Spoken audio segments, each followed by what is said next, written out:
초대 예루살렘 교회 안에도 위선이라고 하는 쓴뿌리가 있었고 또 갈등이라고 하는 쓴뿌리가 있었습니다.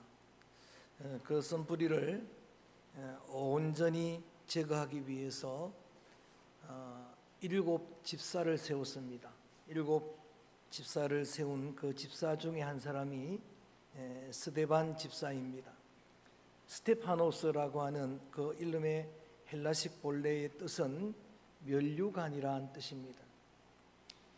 7 집사는 전부 헬라파 유대인들입니다. 구제의 일들을 감당하려고 세운, 그들을 세울 때 기준을 보니까 성령 충만하고 지혜 충만하고 거기에다가 칭찬받는 자였다, 균형을 갖춘 그리스도인이었다라고 하는 말씀을 전해드렸습니다. 거기다가 스데반은 특별히 은혜와 권능도 충만했다. 그래서 민간에 많은 표적을 행했고 거기다가 지혜와 성령으로 말했다. 그 하는 말을 세상이 감당할 수 없었다라고 하는 말씀도 드렸습니다. 거기에다가 그를 중상하고 모독하는 사람들, 그런 공격을 받고도 그 얼굴이 천사 같았다. 그들이 거짓 정의를 세워서 중상한 그런 내용이 성전과 율법을 파기하는 자라, 모독자라, 예수님 이름까지 거명하면서 예수님도 율법을 고치겠다고 그렇게 말한 걸 들었다라고 증인을 세워서 그렇게 공회 앞에서, 사내들인 공회 앞에서 그런 모독, 중상, 그런 여러분 고통을 당하는, 핍박당하는 그 얼굴이 천사 같았다. 여러분, 그 안색이 변하지 않습니다. 그 속에 하나님의 나라가 흔들리지 않습니다. 그래서 오히려 그걸로 적들을 향한 대반격을 가할 수 있었다라는 이야기까지가 지난 시간 6장 함께 다룬 내용입니다. 저는 평신도 스데반의 이런 모습을 보면서 정말 가장 아름다운 그리스도인이다, 가장 완벽한 그리스도인이다라고 그렇게 표현을 하고 싶습니다. 평신도 스데반, 그가 얼마나 훌륭한 믿음의 사람인지 그 앞에 서면은 정말 점점 내가 작아지는 걸 느낄 정도로 그런 그리스도인입니다. 요즘 아이들이 서로 하는 말들 가운데 당신을 만나면 벽을 느껴요, 나쁜 말인 줄 알았더니 완벽을 느낍니다, 그렇게 하더라고요. 완벽한 그리스도인이라 할 수 있는 스데반입니다. 자, 그를 이제 신문하면서 오늘 7장 1절에 보면은 이 말이 사실이냐라고 한마디 간단하게 물었어요. 이 말이 사실이냐라고 간단하게 질문했는데 답변은 엄청난 답변이 오는 거예요. 잘못 건드린 거예요. 사실이냐 한마디 질문하는데 이어지는 스데반의 변론, 이걸 우리는 스데반의 설교라고 우리는 이름을 붙이는데 사실은 변론 선교입니다. 성전을 모독하고 거룩한 그 성소를 거슬르고 율법을 모독한다라고 하는 그런 여러분 공격 앞에서 자신을 변론하고, 자신을 변론하는 동시에 그런 기회에 평신도 스데반이 그리스도의 복음을 전하고 있는 거예요. 정말 훌륭한 여러분 스데반의 설교를 만나볼 수가 있습니다. 설교는 짧을수록 예술이라 좋다라고 성도들은 그렇게 생각들을 합니다. 그래서 설교를 길게 하는 것을 아주 여러분들이 싫어하는데, 어느 목사님이 설교를 길게 하는 목사님이 계셨어요. 그런데 그날은 설교 강단에 올라 설교를 준비하고 있는데 그 사택에 키우던 강아지가 와서 설교 원고를 물고 가버렸어요. 그래가지고 이분은 저처럼 원고 없어도 하면 좋은데 설교가 아주 짧았어요. 그랬더니 성도들이 전부 은혜를 받았다는 거예요.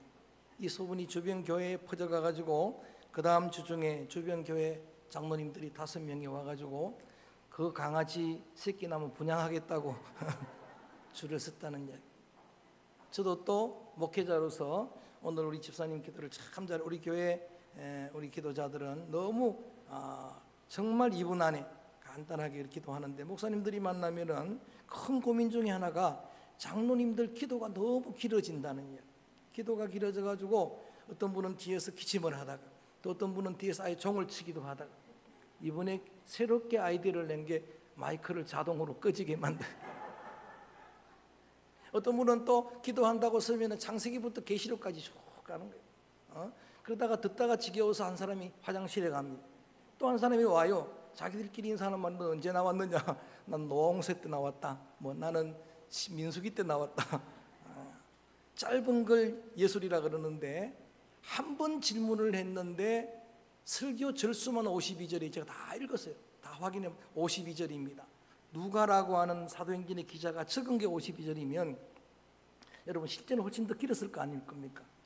여러분들이 제 설교를 지금 적고 있는데 이 원고에 아마 10분의 1도 안 적을 거예요. 엄청 긴 설교를 해서 누군가는 스데반이 돌에 맞아 순교한 게 설교를 길게 해서 순교했다. 그럴 정도로 설교를 길게 하는데, 여러분 저는 은혜가 돼요. 원고 하나 없이서가 평신도가 베드로전서 1장의 말씀처럼 언제든지 대답할 말을 준비하고 있어. 평신도 소망의 아래서 묻는 자들에게 대답할 말을 항상 준비하고 있어라. 언제 세워져도 한 번 사실이냐 물었는데 이렇게 길게 설교하는데, 설교 내용이 저는 더 은혜가 됐습니다. 한 주간 긴 설교를 계속 또 제가 읽고 읽으면서, 야, 설교는 이런 거구나. 스데반의 설교는 다른 이야기 아니, 성경 이야기를 그냥 하고 있는 거예요. 너무나 놀랍게도 성경을 다 알고 성경의 엉뚱한 안수 집사였어요. 그래서 창세기부터 쭉 구약 성경을 다 이야기를 하는데 요약도 참 잘합니다. 그런데 그게 얼마나 논리적인지 보면 지금 질문하는 그 질문에 대한 변론이 되는 거예요. 너는 왜 율법을 모독하느냐? 왜 성전을 모독하느냐라고 하는 그 질문에 대해서 말씀으로 요약을 해주는 거예요. 말씀으로 답변을 해주는 거예요. 그래서 창세기를 요약할 때는 4명의 족장을 다 이야기하지만 주로 아브라함과 요셉 이야기를 집중합니다. 아브라함은 율법 없을 때 이미 율법을 지킨 자예요. 그래서 아브라함 이야기할 때는 한 가지만 강조합니다.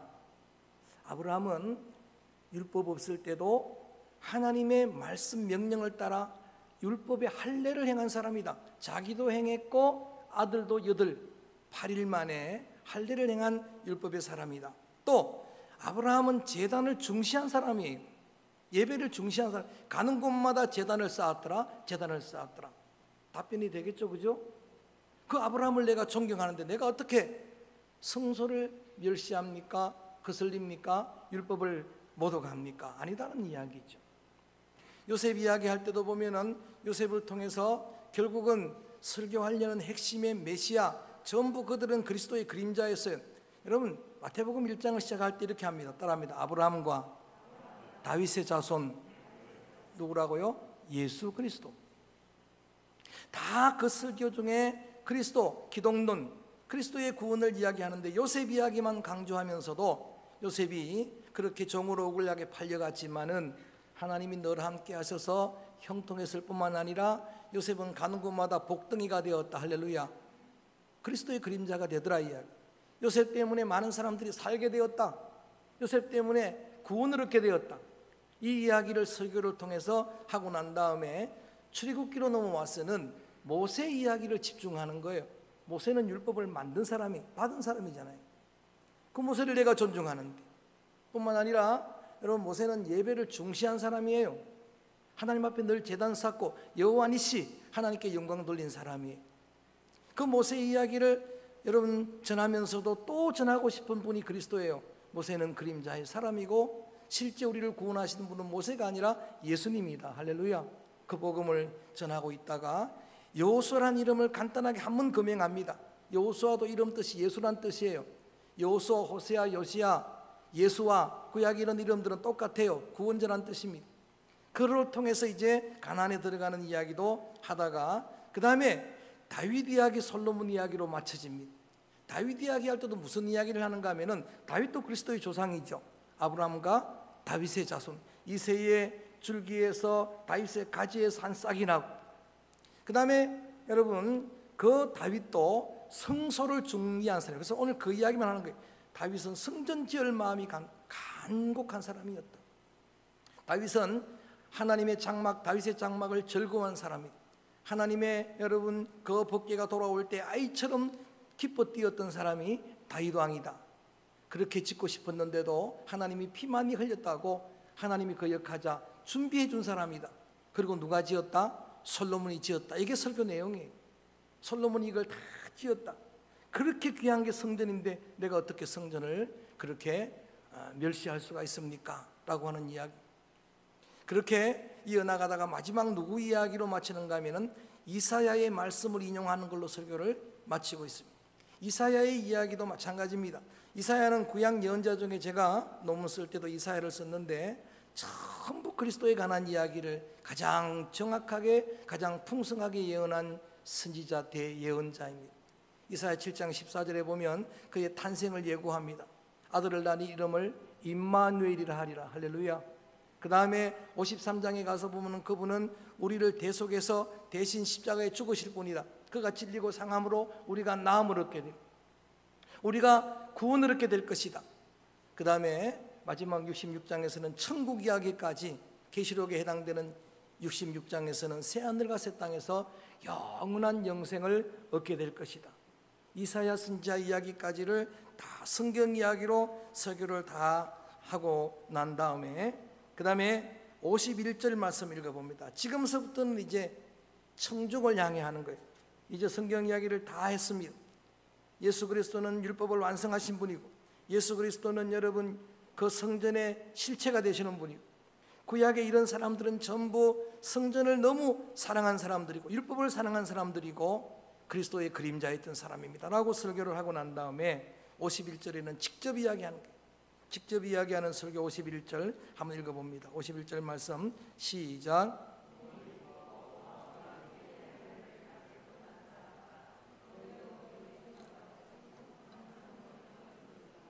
자, 무슨 이야기인가 하면은 목이 곧고 마음과 귀에 할례를 받지 못한 자들아, 성경에 하나님께서 구약 성경부터 목이 곧고 뻣뻣하다라고 오늘 본문에도 나와요. 광야에서 그들이 금송아지 만들었던 이야기를 그렇게 다룰 때마다 성경이 하나님께서 그렇게 말씀을 하죠. 지금 새벽마다 그 내용의 말씀 출애굽기를 함께 묵상하고 있는데 계속해서 그때부터 하나님이 이스라엘 백성들을 향해서 늘 그렇게 다음 주일 그 말씀을 들을 거예요. 똑같은 말씀을 하십니다.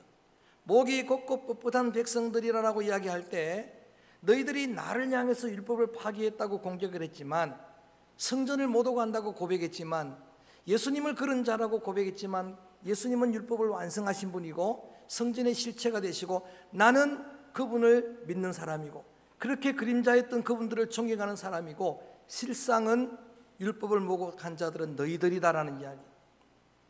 여러분 언제부터 하나님께서 이스라엘 백성들을 향해서 목이 곧은 백성이라고 말했는가 하면은 금송아지 우상 만들고 나서부터입니다. 그때부터 하나님은 계속해서 이 교만한 백성들, 우상을 섬기는 백성들이라고 그렇게 말씀하실 때 여러분 그 금송아지 우상 만든 일로 인해서 하나님이 주신 율법을 파기하고 말았습니다. 율법을 파기한 자들은 다른 사람이 아니고 너희들이다라고 하는, 그래서 거기 있는 내용들도 다 동일한 이야기. 자, 너희는 마음과 귀의 할례를 받지 못했다. 그들은 몸의 할례는 받은 사람이에요. 몸의 할례는 있는데 마음과 귀의 할례가 없다는 이야기는 율법의 겉만 지키는 겁니다. 겉만 형식만 지키고 실상은 주님은 몸의 할례보다도 더 중요하게 여러분 마음의 할례를 강조하고 있어요. 마음의 할례는 진짜 여러분의 심령을 요엘서 2장의 말씀처럼 따라할까요? 옷을 찢지 말고 뭘 찢어라? 마음을 찢어라. 그러니까 이 사람들은 실제로 대제사장들이고 종교의 지도자들이고 그들은 정치 지도자들입니다. 오늘 국회를 위해 집사님 기도하는데 그 당시의 국회의원들이 그들은 실상은 자신의 마음을 찢어본 그런 경험이 없는 거예요. 진정한 참여를 하지 못한 위선자들이었다라고 하는 이야기입니다. 그 다음에 귀의 할례도 없어요. 이런 하나님의 말씀을 전하는데도 여러분 그 속에 담긴 복음을 제대로 모르는 거예요. 성경관이 정말 중요한데 바른 성경관을 갖지 못했습니다. 저는 여러분들이 믿음 생활할 때 바른 성경관을 갖게 되기를 주의 이름으로 축원합니다. 스데반이 평신도가 섰는데 얼마나 정확합니까? 기독론적으로, 구속사적으로. 여러분, 이게 제대로 되어 있지 않으면은, 오늘 우리가 함께 기도하면서 또 같은 기도를 나눴습니다만, 여러분, 제가 그 동성애 키워 죽지 않은 영상을 몇 번 이렇게 봤는데 정말 안타까운 사실은 그들이 모여서 같이 기도하고 있어요. 그들이 하나님을 찾고 있습니다. 그들이 찬송을 드리고 있는데 모여서 손잡고 부르는 찬송 가사를 보니까 하나님은 사랑하라 했다. 하나님은 서로 사랑하라 했다. 이 사랑을 우리가 실천할 수 있도록 도와주옵소서. 소돔 고모라가 망하는 장면은 외면해버리는 거예요. 로마서 1장의 영리적인 삶이라고, 거기에 상당한 보응을 받는다는 말씀들은, 사도 바울이 이런 직분자를 세울 때 다 배제시켰던 이런 말씀들은 창조 질서를 파괴하는, 한 인생을 망가뜨리게 하는 그 결론은 다 배제해버리고 성경 속에서 나와서 그걸 주장하는 겁니다. 여러분, 공산주의가 어디서 나온 줄 압니까? 사도행전 2장에서 나왔어요. 칼막스는 그리스도인이었어요. 그래서 사도행전 2장에 나오는 초대교회 공동체를 보니까 이런 세대를 만들어야 되겠다라고 생각해서 모든 재산을 다 거두어버리고 공평하게 나누었어요. 무슨 차이가 있습니까? 성령 받은 공동체와 성령 없는 무신론 공동체의 차이입니다. 이단이 성경 가지고 지금 여러분을 미혹하는 거예요. 이단의 여러분 성경 공부가 여러분보다 훨씬 더 깊어요. 여호와 증인들은 성경 박사예요. 신천지는, 하나님의 교회는 성경 박사들입니다. 제가 세미나를 갔다 왔는데 당군신, 그게 우리가 생각보다 심각하더라고요. 우리 주변에 깊게 파고들었더라고요. 그런데 제가 너무나 깜짝 놀랐어요. 그 교주가 그리스도인이었어요. 똑같이 하는 거예요. 기도가 똑같아요. 맨 뒤만 달라요. 예수님 이름으로 기도하면 나도 아멘 할 뻔했어요. 그런데 당군님 이름으로 기도합니다예요. 똑바른 성경관이 중요한 겁니다. 바르게 하나님 말씀을 그렇게 전하고 나서 보니까 너희들은 이런 들을 기가 없다. 이 하나님의 말씀을 듣는 귀에 할례 받지 못하는 영적인 기가 막힌 기머거리다라고 그렇게 직설적으로 그들을 향해서 공격하는, 심지어는 52절을 봅니다. 이거는 더 직격탄입니다. 이거는 자신의 순교를 지금 재촉하는 그런 발언들인데 하는 거예요. 52절도 읽어볼까요? 시작. 누구를 박해하지 아니하였느냐? 의인이 오시리라 예고한 자들은 그들이 죽였고 이제 너희는 그 의인을 잡아준 자요 살인한 자가. 마지막 설교는 이렇게 나가는 거예요. 자, 주옥 성경을 이야기하고 그들의 조상의 잘못된 이야기들을 하고 그들처럼 너희도 목이 곧다는 이야기하고 실상은 위선자들은 이야기를 하는, 그걸로 끝나는 게 아니고 그 의인들, 저 예수 그리스도 오실 것이라고 예언했던 선지자들은 다 죽여버리고 심지어는 이제는 그들이 예언했던 의인은 없나니 몇 사람도 없어요? 한 사람도 없어요. 이 땅의 진정한 의인은 예수님 한 분인 줄로 믿습니다. 예수를 죽인 자라고 그렇게 아이들 요즘 쓰는 말로 팩폭입니다. 팩트를 그대로 폭발적으로 이야기하는 거예요. 그야말로 돌직구입니다. 그야말로 직설법이에요. 그렇게 여러분 직설적으로 이야기하니까 그가 여러분 성할 리가 없습니다. 그래서 오늘 제목을 저는 좀 우리와 거리가 먼 제목이지만 이렇게 붙여봤어요. 순교자 서대반. 시작. 자, 순교자 서대반. 사도행전 1장 8절에 보면은 성령 받고 권능 받으면 증인이 되리라 했는데 정인이 마르투리에스라고 하는, 제가 다른 헬라어 요절은 못 외워도 그거는 너무 중요해서 헬라어 요절로, 히브리어로는 창세기 1장 1절 브레시토 바라 엘로임 그렇게 외웠고, 에세스투본 마르투레스 엔테 사마리아 주 그걸 외웠었는데 그 마르투레스가 영어 단어로 파생된 게 뭔가 하면은 순교자라는 뜻이에요. 마르트라고 하는 순교자가 거기서 나왔어요. 여러분, 이렇게 순교의 길을 걸었던 순교자 스데반을 보는데 그 순교의 현장에 하나님이 그를 방치하신 것일까? 아니, 성령 충만한데 결론이 순교면 우리에게 별로 매력적이질 않잖아요. 그런데 오늘 성경을 읽어보다 보니까 그 순교는 승리였어요. 그 순교는 성령님이 방치한 게 아니고 성령님이 도와주신 거예요. 성령님이 함께 하신 겁니다. 예수님이 거기에 버린 게 아니고 예수님이 그 순간에 함께 하셨어요. 그래서 여러분, 서대반처럼 죽을 순교는 아니지만 순교자의 삶을 결단하면서 한번 이런 비밀을 말씀 속에서 깨닫기를 원해서 제목을 그냥 순교자 서대반 그대로 했습니다. 승리의 비결을 봅니다. 55절입니다. 승리의 비결 두 가지가 나와 있습니다. 이럴 때에 여러분 승리의 비밀이 여기에 나와 있습니다. 55절 소리내서 읽어봅니다. 시작.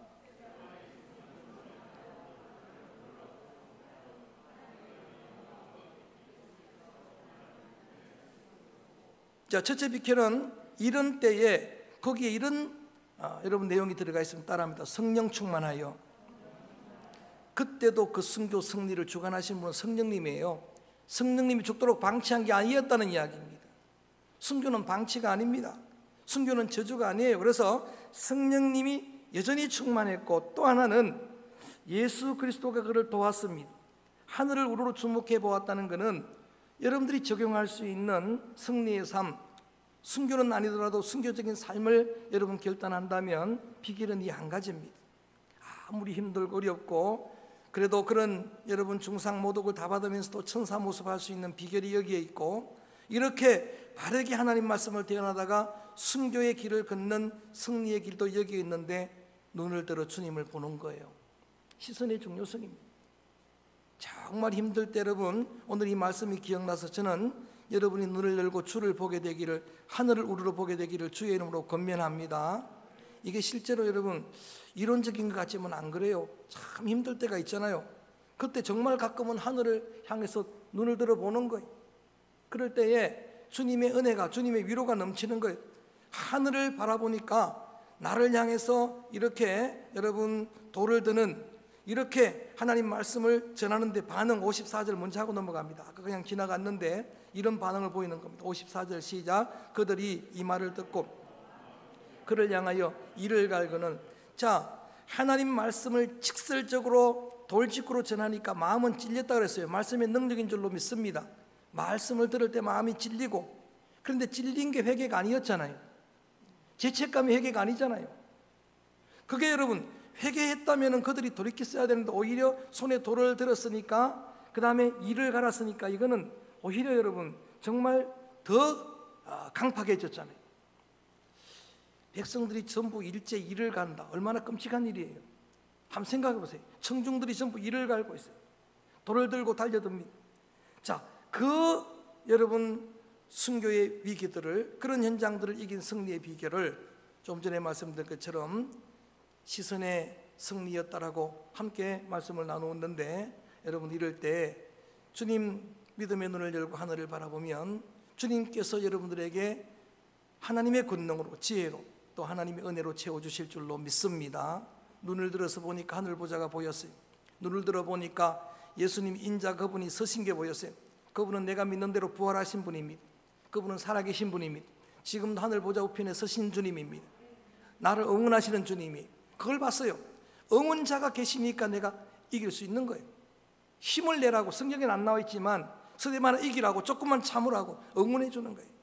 시골 초등학교 운동회 때에 어릴 때 그런 경험들이 있어요. 달리기는 아이가 달리는데 급한 건 엄마가 급해요. 들에서 김 메고 오다가 엄마가 급해서 박수를 막 치는데, 저도 선명하게 기억하는 난 은혜로운 장면이 있어요. 열심히 박수 치다 보니까 그 엄마의 여러분 몸빼 바지가 흘러내린 거예요. 그것도 모르고 박수 치는 거예요. 예수님이 지금 막 박수 치고 계시는 거예요. 그러면 그렇게 은혜 받으면 끝나는데 스데반이 그걸 또 간증하잖아요. 순교를 재촉하잖아요. 계속해서 읽어봅니다. 56절 말씀 그대로 또 이야기하는 거예요. 시작.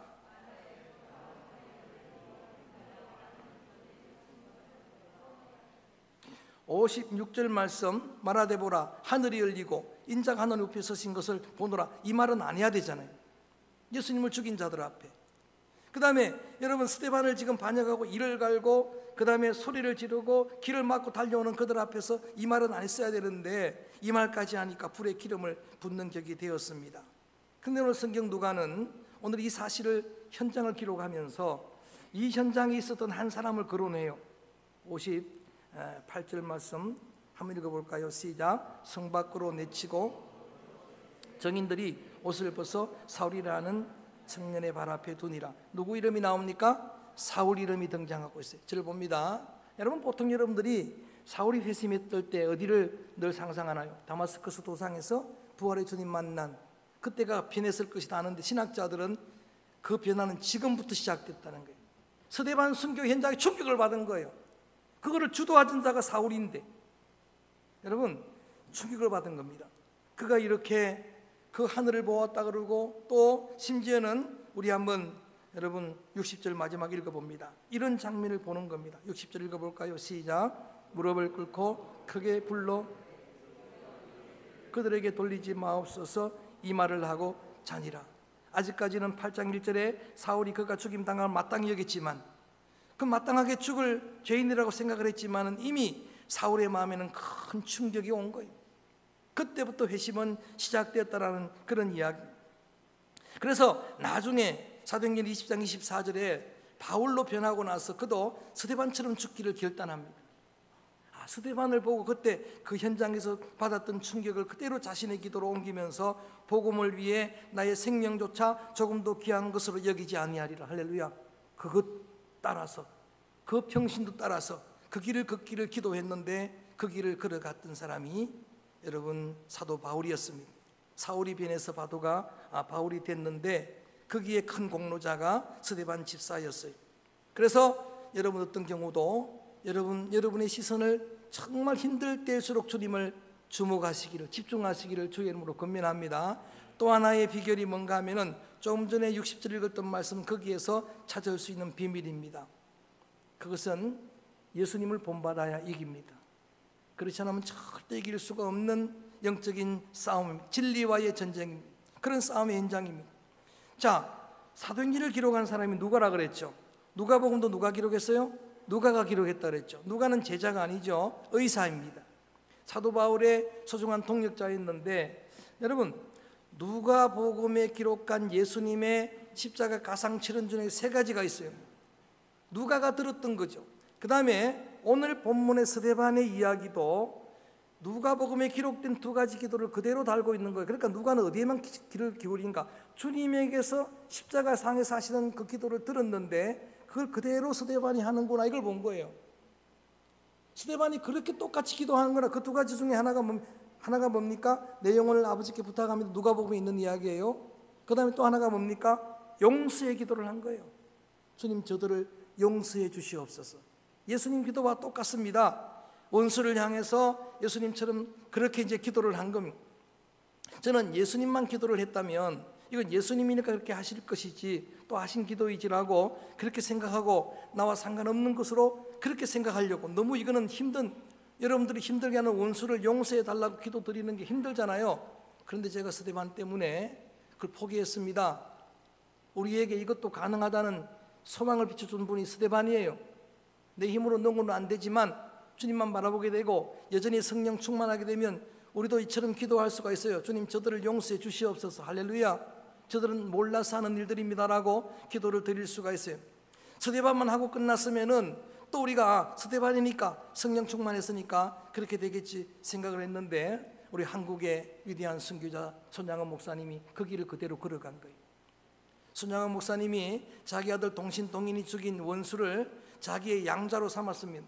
손양원 목사님 그렇게 하셨다는 것은 그분은 성자가 아닐까 그럴지 모르지만 손동희 권사님 그의 딸의 간증을 제가 오래전부터 들었는데 여러분 우리 아버지도 평범한 사람이었다는 거예요. 엘리야도 우리와 똑같은 사람이에요. 스데반도 우리와 똑같은 사람인데 이게 됐다는 그래서 소망을 가졌어요. 될 수 있구나. 할렐루야.